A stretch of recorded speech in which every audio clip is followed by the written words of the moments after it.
Welcome to the Ben Daniel Podcast, where we're calling a spade a spade. Great to be with you guys today. Satou Sabally, one of the biggest, if not the biggest name heading into free agency this offseason. Somebody that Indiana Fever fans I know has been coveted. To get a stretch four like Satou, somebody who we can throw next to Aaliyah to space the floor, throw next to Lexi along with a Caitlin Clark, dumping off in a fast break, Satou Sabally pulling up from three. We would love to see that when it comes to Satou playing on the Indiana Fever. However, based on some recent moving pieces on the chessboard, some speculation has Satou maybe falling to New York. And that is the main conversation being had today. Sabrina Ionescu moved around pieces in Unrivaled. I want to play with her. Made it happen.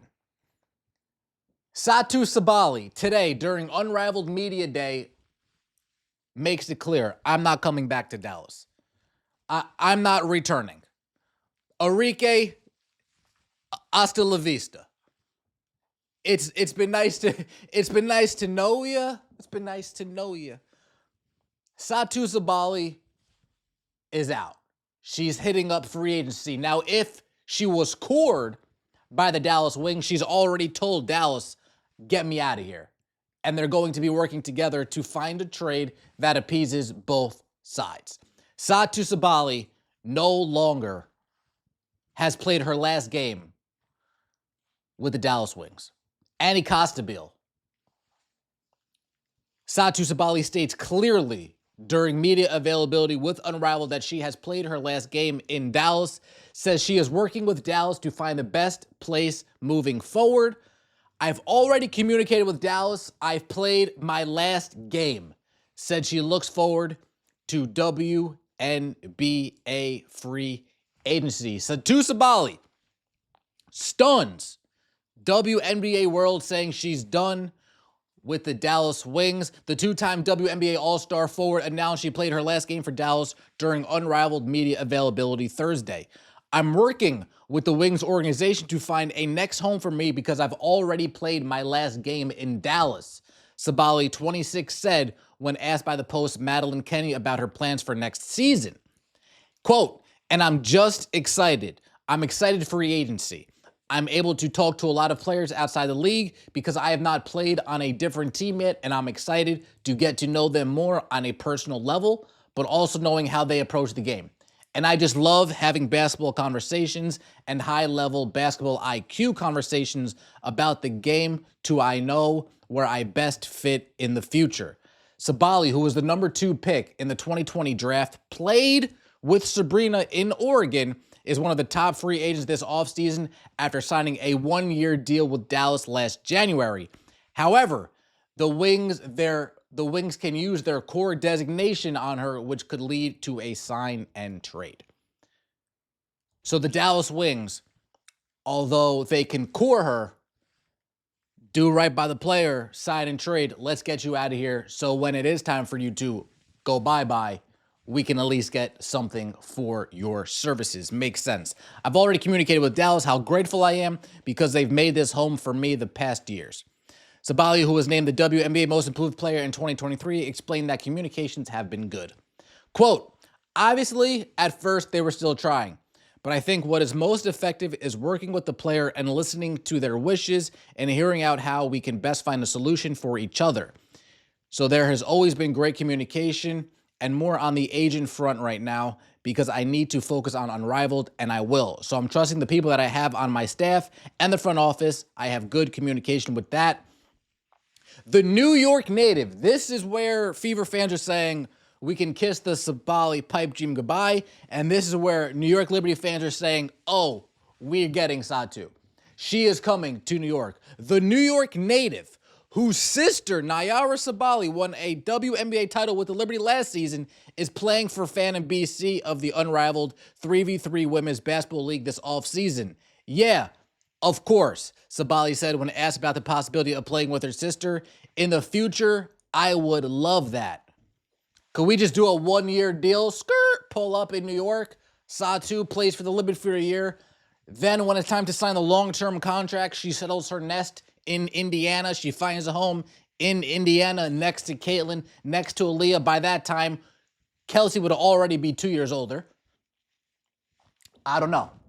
I don't know. Does this open up a sign and trade possibility with NaLyssa Smith? We can get NaLyssa Smith out of here. We send NaLyssa Smith and a pick. NaLyssa, Dantas, and a pick to Dallas for Sabally, but it has to be somewhere Satou wants to play. It has to be somewhere Satou wants to play. Does she want to go home? Does she want to return back home, play with New York?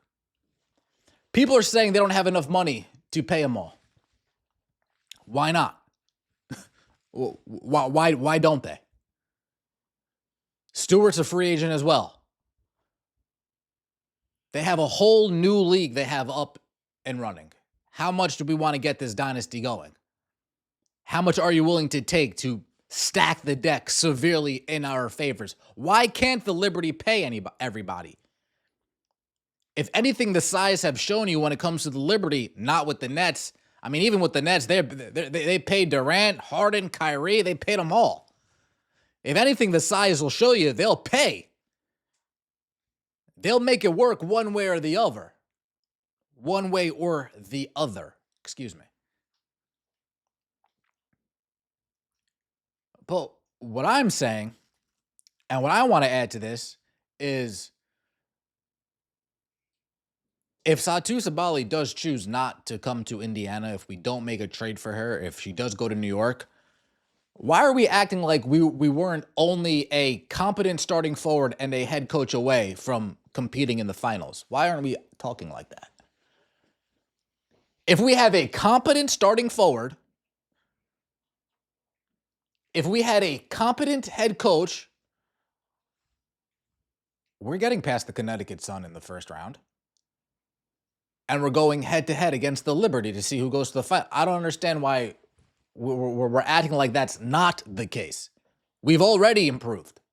Satou would be great, but our expectations next year don't live or die with Satou Sabally. I'm sorry. She's good and all, but it's not like if we get her for 44 games next year, she's only going to play 23 of them. Let's call a spade here. If we get her for 44, she's going to play 32. Let's call a spade here. I'm just saying, our dreams don't live and die with Satou. Good player, solid player. Would be an asset to the team, hands down. But I'm still under the assumption, folks, we don't need much. We really don't need much. We already took care of the coach front. What are we going to do with the power forward? What does Amber Cox and Kelly have planned for the power forward position? Is NaLyssa a piece to get moved for a better piece? Do we keep NaLyssa? Do we make a move for Isabel to back her up? I don't know. Does Stephanie White go out and get Dewana Bonner, and Dewana Bonner's our starting four? Folks, if we don't get Satou and we suffer for Dewana Bonner, okay, I can cope with that. Expectation is still the same. Get me to the finals.